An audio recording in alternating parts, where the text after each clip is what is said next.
Parliament that goes out there and says that he was paid 2 million shillings to vote yes, and he declined, it means that parliamentarians are not able to make decisions on their own. It takes me back to 2023. I made a decision to support the finance bill. In the social media, everybody said I had visited State House and I had gotten a package. I never visited State House. I have never met the president on a one-to-one. I have only met him in public functions. I think that when an honorable member makes such a statement, he should be put to strict proof. As a lawyer, I'm sure you understand that. If he cannot actually substantiate whatever statement he made in public, and we forgive him without him actually withdrawing and apologizing and saying he lied, then what it means is that we are coercing him to actually withdraw. We don't want him to withdraw. He said he was offered 2 million. Let him prove to us who offered him 2 million. If he lied about it, then he should be punished, because whatever he said out there implicates every member of parliament. When I make decisions here, I make decisions based on my own reasoning, my own objectivity. Sometimes I've even gone against my own party. That means I'm not able, if I'm in parliament as an opposition leader or government, I am not able to lose my objectivity as a citizen. And I think it is important that all of us in Parliament stand and affirm whatever it is that we say out there in public. And I really would feel ashamed if he was just forgiven and he came back, because whatever he said there makes it very difficult for us as parliamentarians to actually stand and say we are not bribed. We actually oversight this country's various institutions. What people are seeing right now is abject corruption that is not actually being dealt with. And this corruption is not because the parliamentary oversight committees are not doing their job. It is because the reports that we make as Parliament are not moving forward. And I think it is important for us as Parliament to look at all the reports that we have made over the years that actually call for the prosecution of various members of public entities and the entities that have failed to actually address the corruption that we have oversight. So for me, I really pray and hope that we shall actually make sure that this member of parliament is put to strict proof on the 2 million shillings that he got. He really, unless he's suffering from amnesia, if he never got an offer for 2 million and he just went out there and made an allegation that implicates all members of parliament, then he should be punished. Wamumbi, you are the last one. Wamumbi is the last one. Give the mic to Wamumbi. Thank you, Mr. Speaker, for giving me this opportunity. Mr. Speaker, we have heard you loud and clear. Mr. Speaker, we are requesting you. We don't want Koibori to come and give an explanation. We heard what he said.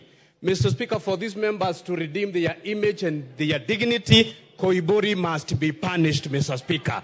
For this House to continue, Mr. Speaker, Koibori must be punished, Mr. Speaker, because these members need to redeem their dignity. And those members who also voted no, they also need to tell us whether they were paid to vote no. We voted yes on our own volition, Mr. Speaker.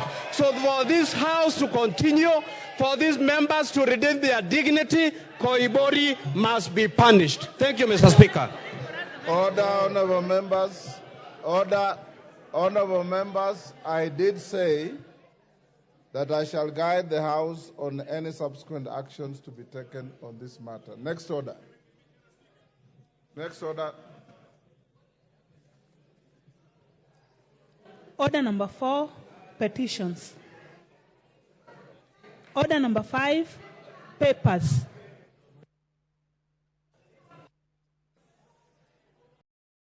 Majority Leader. Yes, the mic. Naomi. Yeah. Honorable Speaker, I beg to lay the following papers on the table of the House today, Tuesday, July 23rd, 2024. 1, supplementary estimates, 1 for the year 2024-2025 from the National Treasury and Economic Planning, and the following accompanying documents. A, program-based budget. B, recurrent estimate.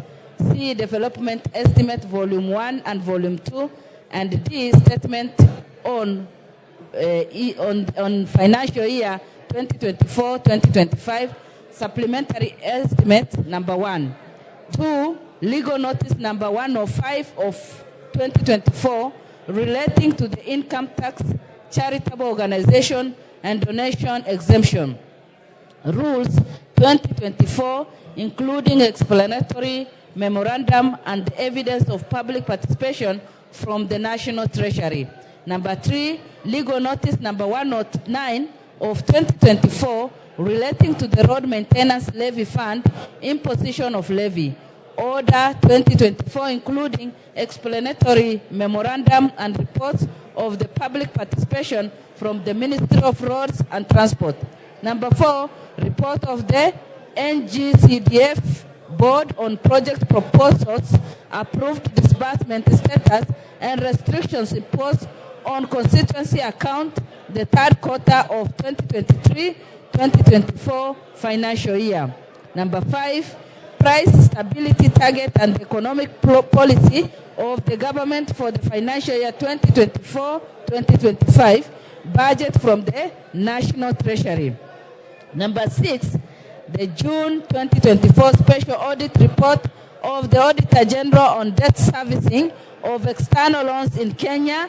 And number 7, the June 2024 special audit report of the Auditor General on the implementation of the Global Fund program in Kenya. Thank you, Honorable Speaker, and I beg to lay. Order, honorable members. Order. Order, honorable members. Honorable McClap. Who is the member talking to Honorable McClap? Take your seats. The House is in session. Honorable Babu Wino, take your seats. Those who are walking out for their coffee or conversations, do so without disrupting the proceedings of the House. Chairperson, Budget and Appropriations Committee.